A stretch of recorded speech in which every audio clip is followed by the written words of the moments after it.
sebelumnya bismillahirrahmanirrahim. Assalamualaikum warahmatullahi wabarakatuh. Waalaikumsalam warahmatullahi wabarakatuh. Selamat siang teman-teman sekalian. Siang, Bu. Wah, semangat nih, kabarnya hari ini gimana? Baik. Agak enak badan, pilek saya. Baru pilek ya Mbak? Iya. Sama itu juga baru setelah ini. Dari Mbak Deli, kabarnya? Sehat, alhamdulillah. Mas Marcel? Sehat. Sehat. Aman. Aman Mas?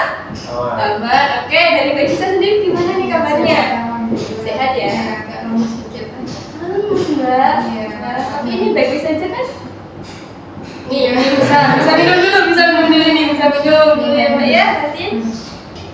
Oke, karena di sini teman-teman kondisi kabarnya ini sudah dipaparkan, ada yang sedikit sakit, ada yang lemas, ada yang sehat ya, alhamdulillah ya. Semoga dengan kita mau mengadakan konseling, alangkah baiknya kita berdoa terlebih dahulu supaya dalam perjalanannya selalu dalam bimbingan, pertolongan dan dikeluarkan oleh Tuhan Yang Maha Esa. Untuk itu, siapa nih yang mau memimpin doanya? Oke, dari Masnya bisa bikin doa terlebih dahulu. Ya, teman-teman, sebelum kita mulai kegiatan pada hari ini, marilah kita berdoa untuk berkembang dan kepercayaan masing-masing. Berdoa mulai. Berdoa tidak pernah dicukupkan. Oke, baik, ini dari teman-teman sebelumnya sudah pada saling mengenal belum nih? Ya, Sudah. Sudah, dari bagi saya sendiri udah kenal sama temannya lain belum ini? Belum, soalnya kakak kelas 10. Kakak tadi belum kenal ya? Iya, belum kenal. Oke, sebelumnya kenal dari Ibu dulu ya. Perkenalkan, nama Ibu In Fatana Fatmasari. Nah, teman-teman bisa menemui saya dengan Ibu In gitu ya. Mungkin dari In. Ya. Oke, saya udah kenal dari sini dulu atau dari sini dulu nih? Dulu. Ini aku dari mana? Dari Ya bisa. mungkin saya, Bu, karena Oke. saya kan paling minoritas di sini. Hmm. Saya paling muda di sini, paling kecil ya. Mohon Ya. izin ya, Mbak, Mas, kalian, Bu. Ya. Perkenalkan, nama saya Gisa Restumaweru dari kelas 10 IPS 3, bisa dipanggil Gisa. Halo Halo, Gisa. Halo Mbak, Mas, Bu. Oke, selanjutnya Mas ya. ya, perkenalkan, saya Mas Sering Sarah Prabowo dari kelas 12 PS2. Halo, Mas Marcel. Kenalin, nama aku Nairul Najwa Fatirah, bisa dipanggil Nairul dari 12 IPS 1. Perkenalkan nama saya Naili Diana, Biasa dipanggil Nelly dari 1247. Wah, halo Mbak Nelly. Oke, nah di sini teman-teman sudah pada saling berkenalan. Nah, oke. Nah, sebelumnya Ibu mau nanya dari teman-teman sekalian ini, apakah sudah pernah melakukan konseling kelompok atau belum? Saya sudah. Aku sih udah pernah. Belum, Bu, saya baru 10 Wah, ini berarti dari pertama kali. Oh, keren. Mbak Gisa berarti baru pertama kali melakukan sesi konseling kelompok ya, Mbak. Oke, dari Mas Marshall tadi sebetulnya udah berkata sudah melakukan konseling gitu ya, Mas ya. Terus sudah berapa kali, Mas? Dua atau 3 kali. Wah, Ikan tawar bolos. wah. Terus dari Mbak Naila tadi sebetulnya sudah ya? Sudah satu kali dulu aku ke kelas 11 ya kayaknya. Wow, udah konseling. Mbak Deli? Belum sih, Bu, baru konseling video ya. Oh, berarti sudah dengan konseling juga, tapi kalau untuk konseling kelompoknya first impression kali ini. Oke, dari konseling kelompok kali ini tuh di sini kita akan sedikit membahas suatu permasalahan, dan permasalahan ini dari permasalahan yang dituju teman-teman. Nah, di sini nanti kita itu sama-sama bekerja sama, saling kasih feedback untuk tolong menolong dalam menentukan suatu solusi dari permasalahan yang dihadapi oleh salah satu teman kita. Nah, sebelum itu agar keterjaminan kerahasiaan lebih baik dan tidak bocor kemana-mana, alangkah baiknya itu kita akan melakukan ikrar konseling. Nah, dalam ikrar konseling kali ini nanti teman-teman silakan untuk memegang dada kalian ini, meletakkan tangan kalian di samping, bukan di samping tapi di dada kalian. Dan nanti ibu akan nanti Ibu akan mengatakan suatu ikrar. Nanti teman-teman dapat mengikutinya ikrar tersebut. Baik? Oke, kita mulai. Ikrar konseling. Ikrar konseling. Saya berjanji tidak akan membocorkan hal-hal yang berkaitan dengan masalah kelompok kami kepada orang lain. Dan apabila kami melanggar, maka kami siap untuk menerima sanksi yang diberikan. Oke, teman-teman sudah selesai. Nah, karena teman-teman di sini sudah melakukan ikrar konseling, jadi di sini nanti teman-teman dapat bercerita, bercurhat, sambat apapun itu, dan nantinya itu kerahasiaan akan selalu tetap terjaga karena kita sudah melaksanakan ikrar konseling. Nah, dalam konseling kali ini nanti diharapkan teman-teman itu dapat terbuka terkait permasalahan yang ini diceritakan atau yang diutarakan. Sampai saja kita di sini itu sangat mengayomi ya teman-teman.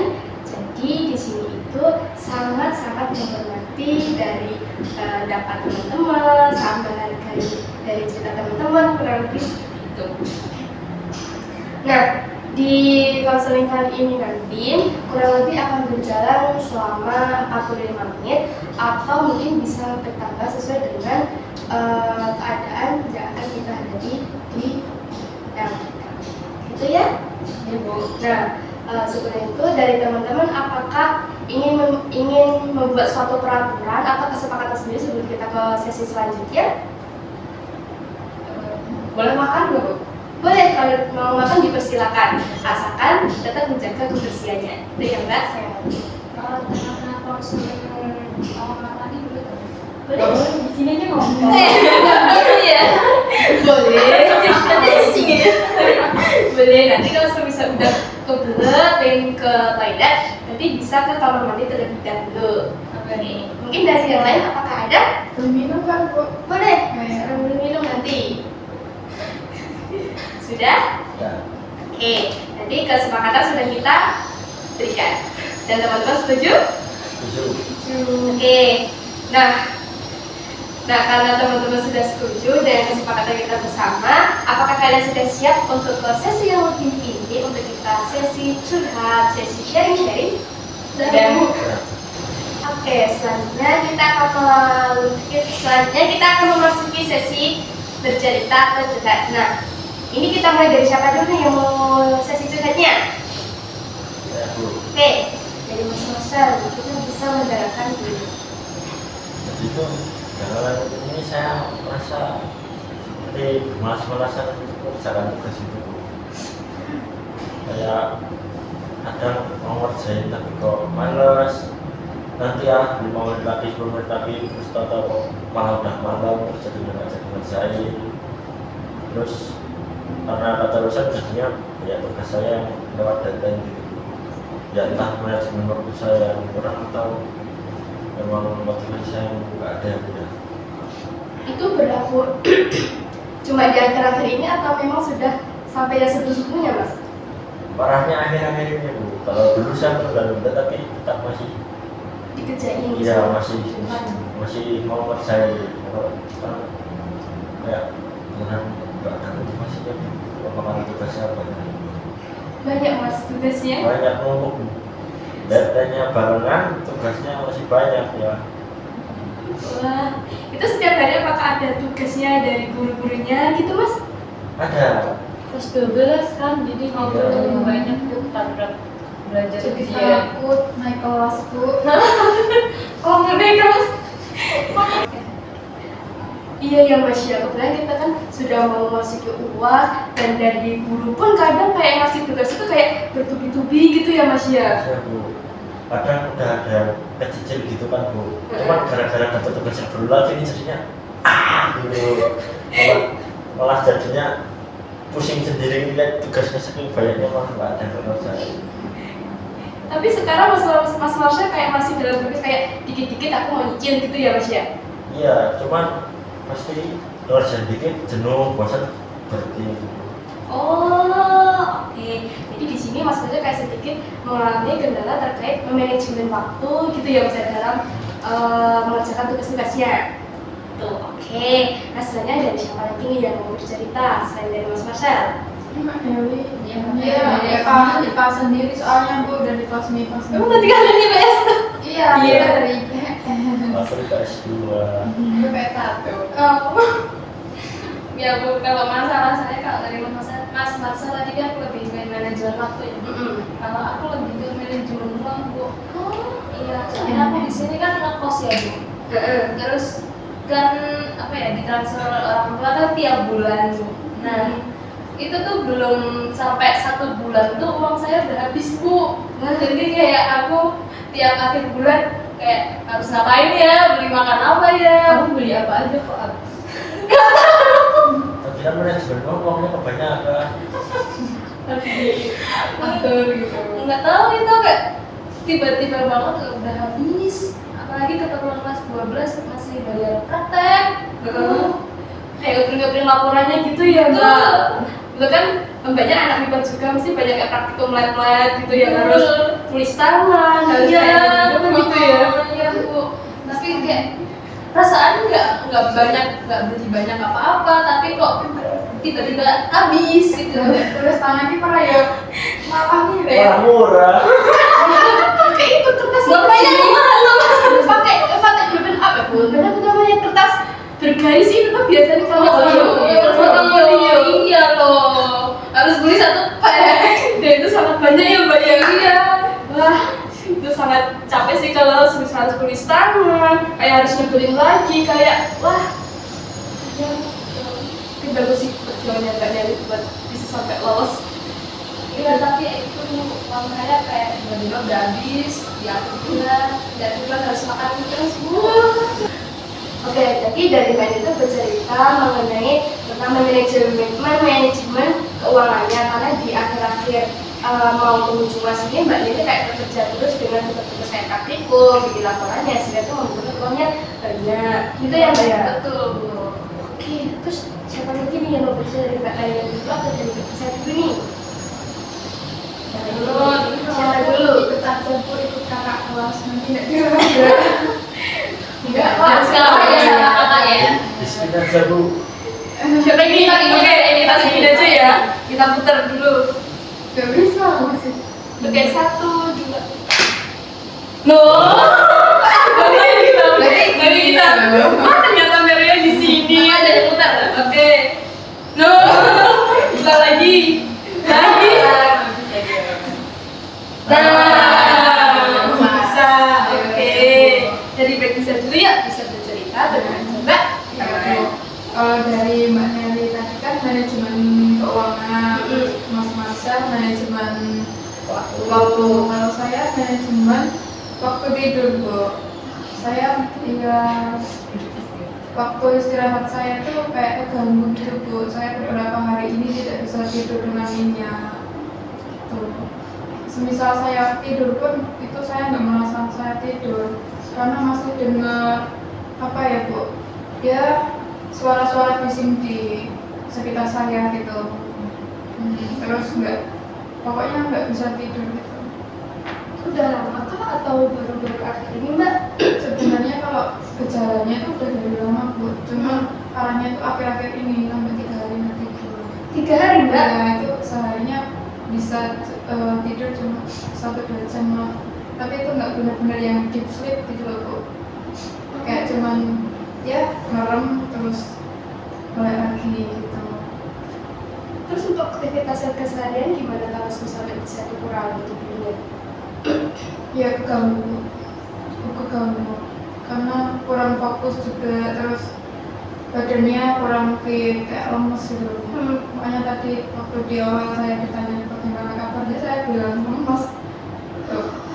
Ya ampun Mbak, udah 3 hari belum tidur kerjaan baru beberapa jam aja gitu ya. Ya ampun, itu nggak bisa lepas atau di rumah? Ngekos Bu saya. Oh, senang. ikan biru tadi. Oh, oke. Berarti dari Mbak Gisa itu sendiri terdapat masalah terkait insomnia ya, karena insomnia nggak bisa tidur, gitu ya Mbak ya. Oke, selanjutnya yang belum dari Mbak Meli. Oh iya maaf, ini dari Mbak Nailun. Oh maaf ya, saja ada mirip gitu. Enggak apa-apa Bu, udah biasa. Jadi masalah saya tuh kalau dari liburan kan Bu, berarti kan mungkin nggak ada sebulan kan saya udah pulang. Terus sekarang saya tuh kayak nggak pengen pulang gitu. Terusnya dari mana Mbak? Aku di Gang Kuning sekarang. Wah sama seperti ibu juga di Gang Kuning nih. Iya, itu di gang yang agak depan ya Bu kayaknya. Itu yang dekat di dekat toko fotokopian. Oh. Nah itu Bu, jadi saya tuh ngerasa kayak nggak senang gitu loh liburannya. Karena kalau nggak pulang juga di sini nggak ngapa-ngapain. Kalau pulang tuh ya ada sih pekerjaan yang harus dikerjain, mungkin bantuin kerjaan rumah. Cuma saya nggak pengen aja gitu Bu. Kayak merasa jadi mau liburan tuh saya makin agak berat gitu rasanya sekarang. Jadi kalau di sini nanti itu kalau misalnya liburan nggak ngapa-ngapain, kalau sekali di rumah nanti juga nggak ngapa-ngapain gitu ya Mbak ya. Nggak pengen pulang aja rasanya, nggak betah. Iya. Jadi kayak mending aku sini aja daripada nanti di sana nggak ngapa-ngapain. Iya, ada pikiran kayak gitu. Oke. Nah dari permasalahan yang sudah diceritakan teman-teman ini, kita kan nanti pasti ada salah satu orang yang mau kita kulik-kulik permasalahannya untuk ditemukan solusinya. Nah dari teman-teman nih kira-kira mau membahas tentang solusinya siapa ya? Tentang permasalahannya siapa? Mungkin dari Mbak Dendi, Mbak Nailun, Mas Marshall, atau dari Mbak Gisa. Nah dari teman-teman sepakat mau memilih permasalahannya siapa nih? Nggak bisa. Bisa aku, ya kasihan banget. Bisa tidur 3 hari. Nah, dari Mbak Gisa ya? Dari Mbak Gisa gimana? Apakah Mbak Gisa siap untuk sesi yang kita intinya lagi? Insyaallah siap. Oke, jadi di sini tuh kita sama-sama ingin membantu Mbak Gisa dalam menemukan solusi yang terbaik agar Mbak Gisa itu bisa kayak menjaga dirinya sendiri untuk bisa tidur dengan nyaman dan lebih tenang gitu ya Mbak ya. Oke, nah di sini Ibu mau nanya, tadi kan dari Mbak Gisa itu bilang kalau Mbak Gisa itu tidak bisa tertidur dengan nyaman dan tidur terlelap. Nah di sesi konseling ini apa sih yang ingin diharapkan dari Mbak Gisa agar bisa enak gitu ke depannya terkait masalah yang dibicara sama Mbak Gisa tadi? Ya saya pengen bisa tidur Bu. Ingin bisa tidur. Ya, kan permasalahannya nggak bisa tidur ya. Saya pengennya bisa tidur gitu, kayak hari-hari sebelumnya gitu. Nah biasanya kalau kira-kira ini tidurnya selama berapa jam Mbak? Ya 1-2 jam Bu. Itu pun masih ketrigger dari suara-suara apa gitu saya masih dengar dan nggak merasa kalau saya tidur, cuma merem tak gitu. Jadi kayak cuma merem gini aja tapi Iya. aslinya belum kayak nyenyak gitu ya Mbak ya? Belum tidur. Oh gitu. Nah biasanya kalau misalnya Mbak Gisa nggak tidur itu ngapain Mbak? Atau cuma guling-guling Iya, gitu? guling gitu Bu, karena saya juga sebenarnya capek juga kan nggak bisa tidur. Terus saya juga berusaha biar bisa tidur tuh gimana ya, saya merem aja gitu. Jadi kayak merem terus, tapi ya saya nggak bisa tidur kan terus. Kemarin cuma main HP, terus kalau udah capek HP ini nanti tak singkirkan, terus saya duduk gitu diam. Kalau gitu ke depan pintu cari angin sebentar lah, itu nanti masuk lagi, dia nyoba tidur lagi, tapi nggak bisa tidur. Bisa tidur ya Mbak ya? Terus itu biasanya tuh Mbak Gisa kalau sebelum kejadian ini itu Mbak Gisa tidurnya biasanya jam berapa biasanya? Kalau normal sih harusnya jam 12 itu udah paling panggung, tapi kadang juga kadang sampai subuh gitu. Karena tugas atau karena Dia kan nggak bisa tidur Bu. Tapi kalau sebelum-sebelumnya itu ya masih adalah deep sleep-nya itu paling jam 2, jam 3 itu udah bisa tidur. Oke.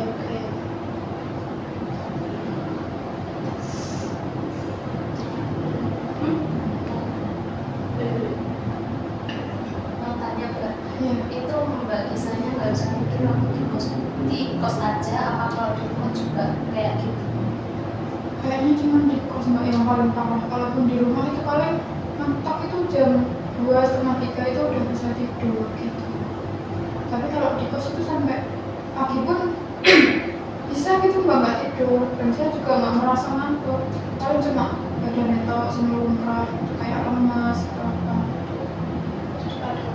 Kayak normal gitu ya, nggak yang Hmm. sampai nggak tidur sama sampai Hmm. tidur. Kalau di kos tuh paling tidurnya malah ini apa ya, nggak terjadwal, kadang bisa sore bisa siang gitu, itu kan hanya beberapa jam saja. Nah, kalau misalnya nih, Mbak Giza kan tadi nggak tidur dalam jangka waktu beberapa jam. Nah, itu biasanya orang-orang tuh notice nggak kalau Mbak Giza tidak tidur? Kurang tahu ya Bu, soalnya saya juga nggak terlalu dekat sama tetangga saya. Terus kalau misalnya di kelasnya itu gimana Mbak? Apakah ada teman yang Giza kamu kamu kok sedikit kurang sehat atau lemas gitu, pernah ditanya gitu nggak? Enggak. Karena saya juga nggak memperlihatkan cerita juga nggak ada yang tahu juga sih. Oh, jadi biasanya tuh kayak pas waktu di keluar kos atau saat ketemu dengan teman tuh Mbak Giza menampakkan wajah seolah itu Mbak Giza aku masih baik saja, aku Iya. ceria, aku Iya. sehat gitu ya Mbak ya. Sampai itu nggak ngerti sama yang lainnya gitu ya. Kecuali kalau benar-benar saya mukanya muram atau gimana gitu, baru ditanya. Tapi setidaknya ada yang menanyakan gitu ya Mbak ya. Setidaknya belum ada yang satu gitu. Iya. Ada. Tapi udah pernah nyoba minum obat? Udah mbak. Udah pernah.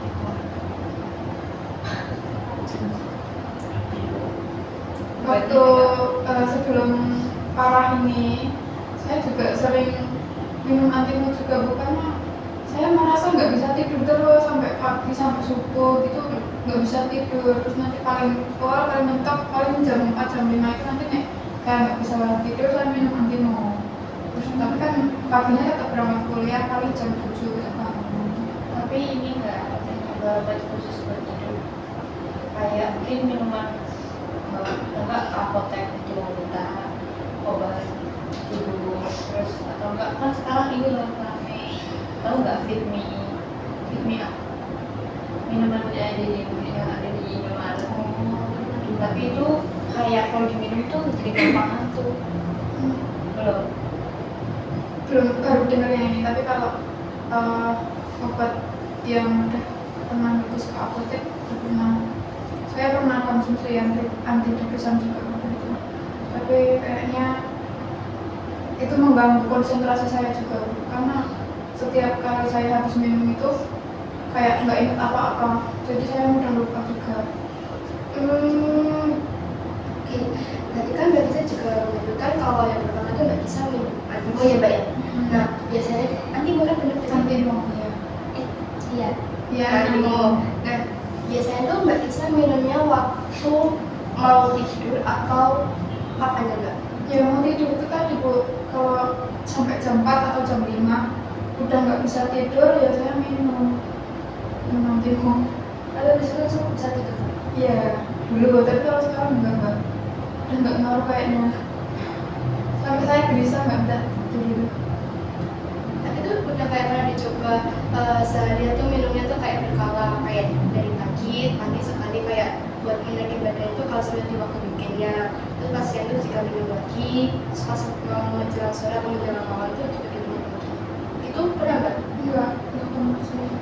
Paling cuma ya obat dari psikiater tadi, karena kan sebelumnya saya juga punya riwayat gangguan mental. Ya adalah Bu, saya pernah ke konselor juga, terus konselor itu merujuk saya ke psikiater. Terus waktu di psikiater itu saya dikasih obat antidepresan juga, itu diminumnya juga teratur pagi sama sore. Itu waktu minum itu saya juga merasa saya tenang, saya juga bisa tidur dengan nyenyak, tapi tidurnya itu kayak kosong, bukan yang nyenyak banget gitu loh Bu, tapi tidurnya kayak ya tidur aja gitu selama meskipun itu lama, tapi saya tetap merasakan badan saya itu kayak capek gitu, dan saya jadi mudah lupa. Jadi saya udah konsumsi itu lagi. Tapi kalau untuk mengonsumsi obat dari psikiater itu sampai obatnya itu habis atau memang Mbak Kisah memberhentikan sampai di situ karena mungkin dari efek sampingnya yang membuat Mbak Kisah itu sedikit kayak lupa gitu? Udah habis Bu, tapi sebenarnya itu masih ada lanjutannya lagi kan, cuma saya nggak lanjutin karena saya takut makin ini ke diri saya juga nggak kayak susah fokus gitu, gampang lupa juga. Jadi otak saya tuh kalau kalau ingat sesuatu tuh kadang nggak nyampe karena menurut saya itu kayak cuman flash gitu loh, jadi kayak flash memori. Iya, nggak ya ingat banget nggak bisa mbak. Kayak beberapa Dari kayak maksudnya kalau ingat tuh mungkin kayak cuma sebagian dong gitu ya.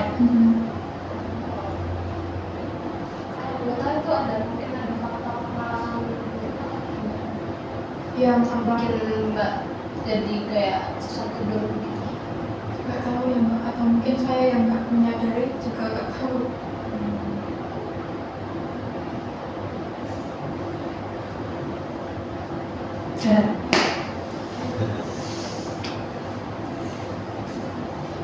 selain dari kayak Mbak Kisah Timur, terus kayak terus dari obat psikiater, terus sama tadi yang obat dari rujukan apotek yang Ya itu nebus dari psikiaternya itu. oh begitu. Karena kan psikiater nggak menyediakan obat, cuma ngasih resep aja, terus saya yang nebus ke apotek itu. Dan yang lain.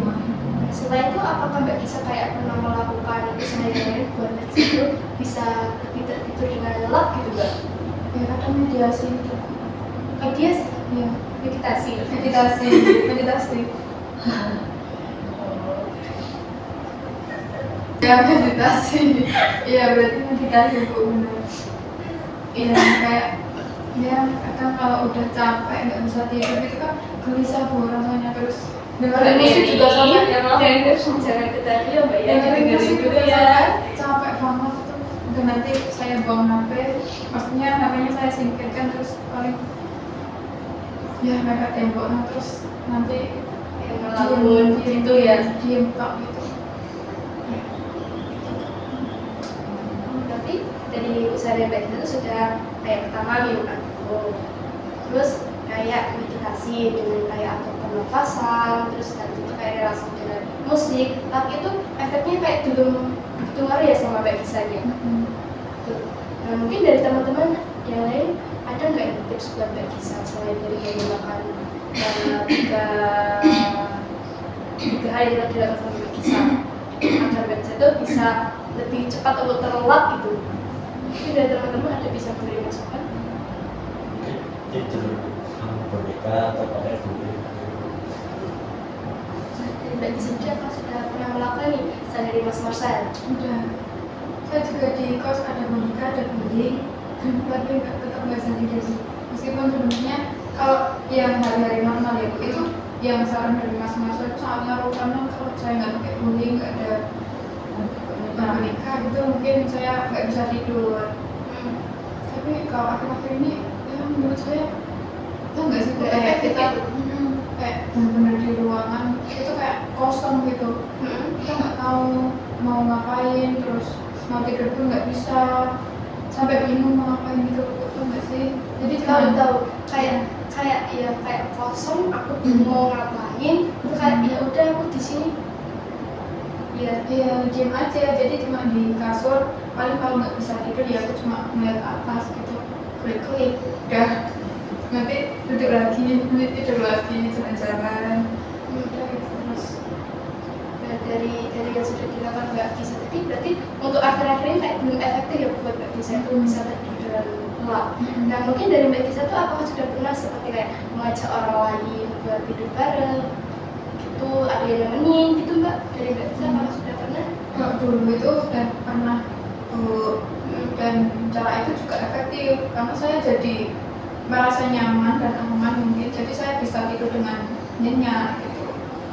Tapi untuk akhir-akhir ini belum saya coba sih Bu, karena saya juga mikir kayak teman saya juga pasti butuh me time juga, mereka juga baru capek gitu, apalagi kan habis kegiatan juga yang mungkin saya nggak tahu juga mereka itu mempunyai beban pikiran apa gitu kan. Saya juga nggak bisa minta untuk mereka itu menurut saya itu demi kepentingan saya pribadi.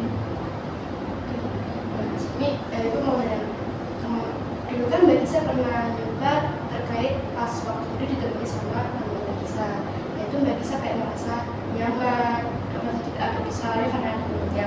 Itu terjadi sama berapa kali Mbak?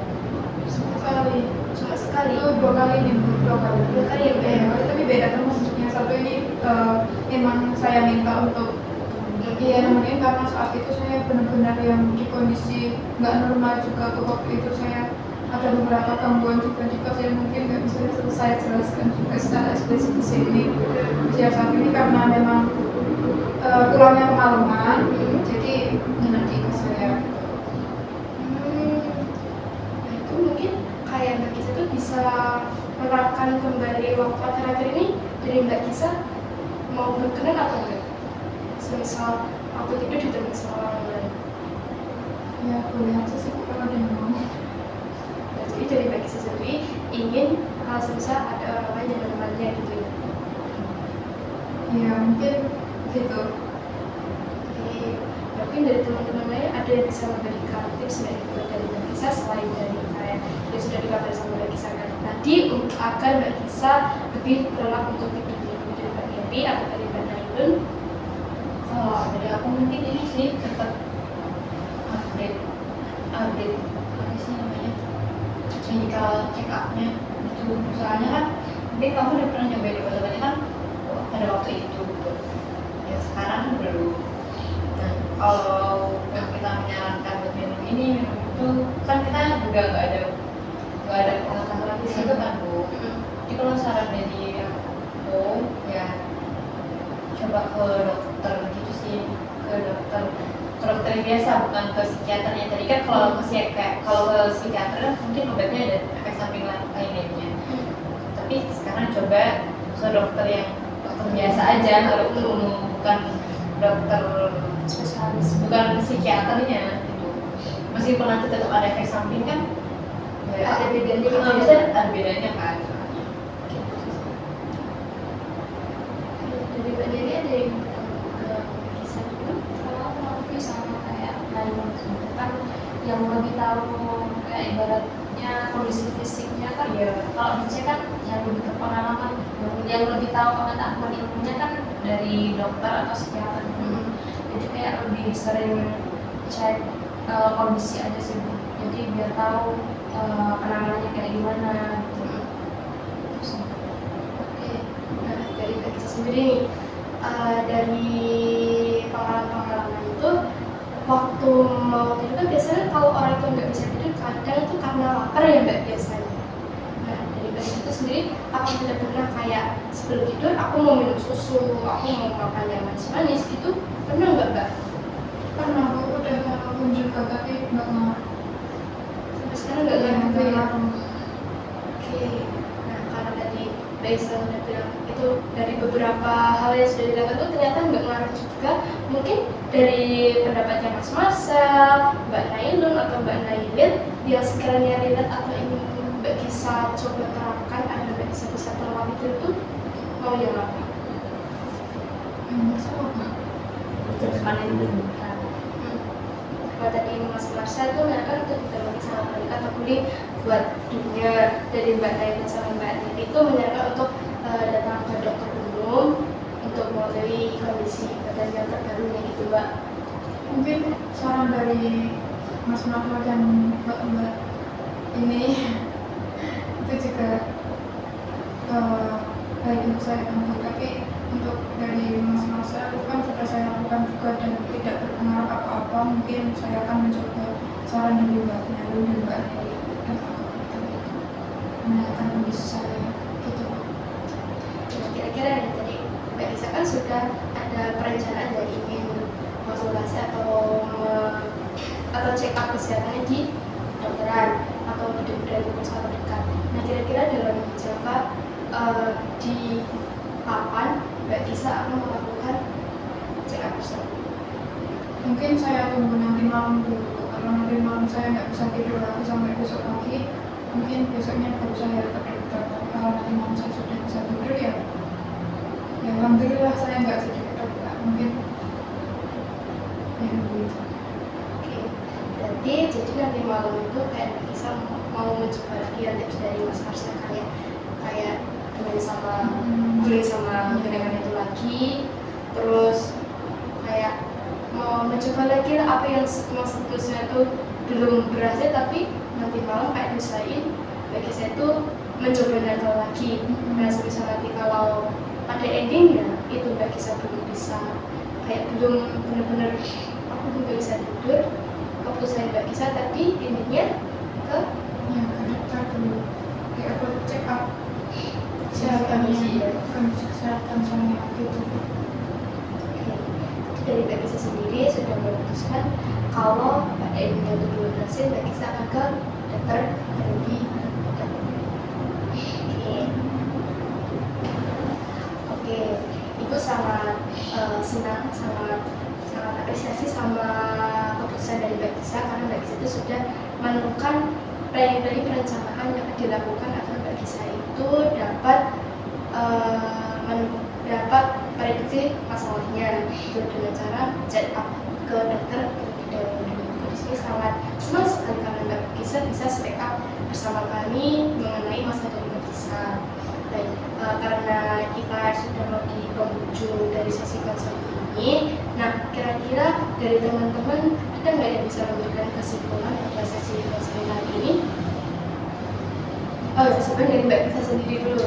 Setelah kita memberikan kegiatan konseling kali ini, apa yang didapatkan dari Mbak Gisa? Mungkin dari saran-saran Mas Marsha, Mbak Nairun dan Mbak Meli itu yang saya dapatkan kali ini Bu, karena menurut saya belum kepikiran sampai ke situ. Dan dengan konseling kelompok ini saya bisa mengetahui saran-saran yang mungkin sebelumnya belum sempat saya pikirkan. Mbak Gisa sudah mendapatkan pandangan baru gitu Iya, ya? pandangan baru. Oke, karena Mbak Gisa sudah menemukan solusi sebulan dari konseling kali ini, dari teman-teman ada yang bisa memberikan kesan-kesan setelah kita mengikuti kegiatan konseling pada hari ini. Mungkin dari Mas Marsha terlebih dahulu. Rasanya seru sih, kemudian bisa saling mengenai, kemudian bisa saling memberikan solusi. Ya, alhamdulillah ya. Dari Mbak Nelly atau Mbak Nailun, kesan-kesannya? Kalau kesan pesan mungkin ya kayak mau ngasih pesan aja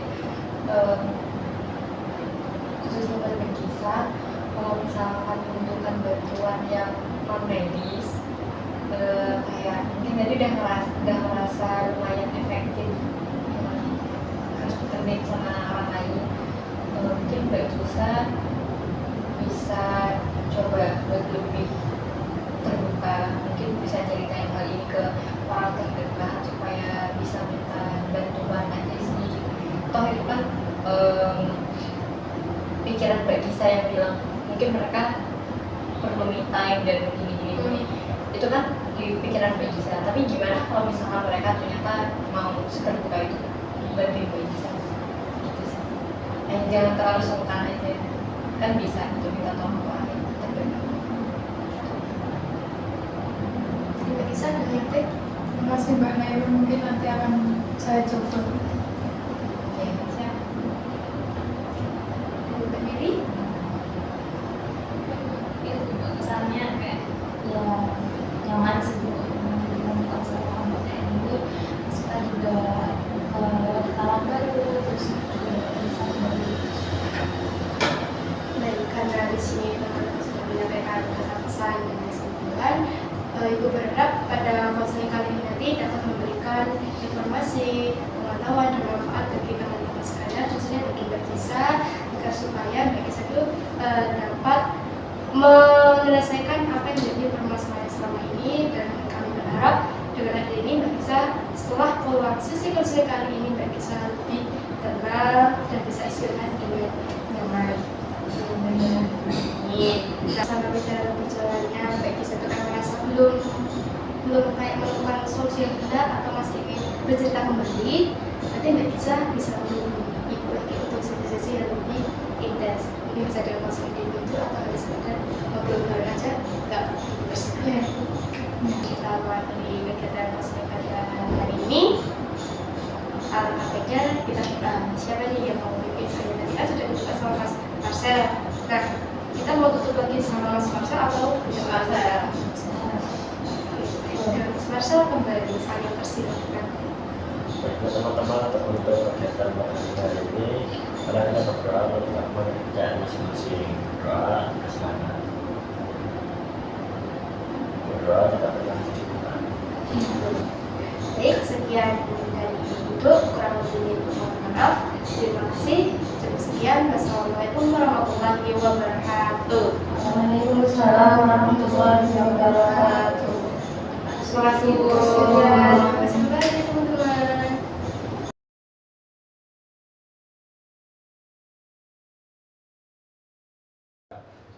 Assalamualaikum warahmatullahi wabarakatuh. Kami di sini dari kelompok 2 konseling kelompok akan menyampaikan hasil kami setelah melakukan pelaksanaan konseling dengan teknik realita. Sebelum itu, perkenalkan saya Marcelino Surya Prabowo dengan NIM K3123049. Saya Kisah Rustun Mahameru dengan NIM K3123035.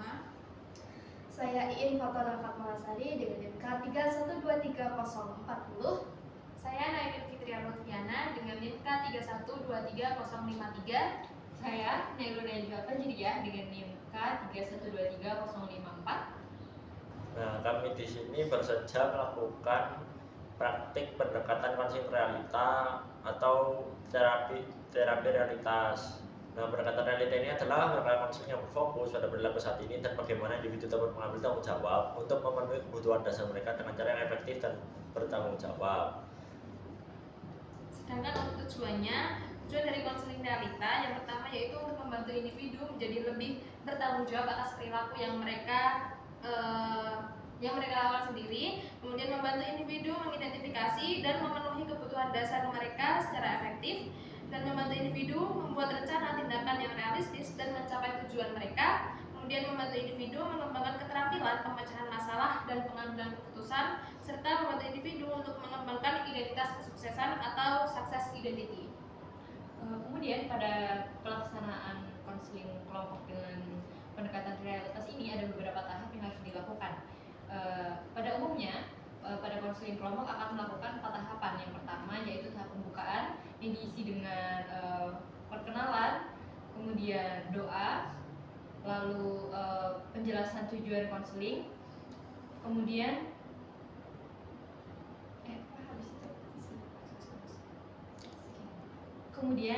terdapat juga penyampaian asas-asas konseling serta adanya ikrar konseling. Kemudian pada tahap selanjutnya terdapat tahap peralihan, yaitu di mana konselor melihat keadaan anggota kelompoknya, kesiapan kelompoknya, sehingga bisa lebih siap untuk memasuki tahap ke tahap selanjutnya. Kemudian tahap yang ketiga adalah tahap inti, di mana pada tahap inti nanti akan diisi dengan pelaksanaan teknik-teknik dari konseling realita, yaitu dengan teknik WDEP yang akan dijelaskan oleh teman saya. Kemudian pada tahap yang paling terakhir yaitu tahap penutupan, yang dimana pada tahap ini diisi dengan penyampaian kesan-pesan, kemudian penyampaian kesimpulan oleh konseli yang masalahnya dibahas pada forum konseling kelompok itu. Baik, selanjutnya yakni terkait dengan teknik-teknik yang dilakukan dalam pendekatan realita. Nah, dalam pendekatan realita ini, teknik yang digunakan adalah langkah WDEP. Nah, WDEP sendiri itu W-nya adalah wants atau keinginan, di mana di situ konselor itu mengulik-ulik dari permasalahan konselor terkait apa yang sebenarnya itu konselor inginkan terkait masalah yang dihadapinya. Terus yaitu ada D, D-nya itu doing. Nah, di sini konselor itu menanyakan kepada konselor terkait apa saja sudah konselor lakukan untuk menangani atau mengatasi dari permasalahan yang sudah ia hadapi. Nah, di sini nanti konselor akan mengarahkan kepada konselor terkait apa saja yang sudah konselor lakukan. Terus ada E adalah evaluasi. Di sini dari apa yang sudah dilakukan oleh konselor konseli nantinya akan mengevaluasi mengenai tindak lanjutnya bagaimana, perencanaan bagaimana, apakah sudah konsisten, apakah sudah efektif atau belum. Lalu pada tahapan terakhir yaitu ada P atau planning. Di sini nanti konseli itu sudah dapat menentukan perencanaan apa atau tindak lanjut apa yang akan konseli lakukan untuk mengatasi permasalahan pada diri konseli terkait masalah yang dihadapinya. Selanjutnya ada peran konselor di dalam konseling kelompok, yaitu sebagai fasilitator di mana konselor akan berperan aktif, direktif, dan dedikatif di dalam kegiatan konseling kelompok untuk mendorong konseli bercerita dengan lebih terbuka dan merasa aman. Baik, terima kasih. Sekian dari kami. Wassalamualaikum.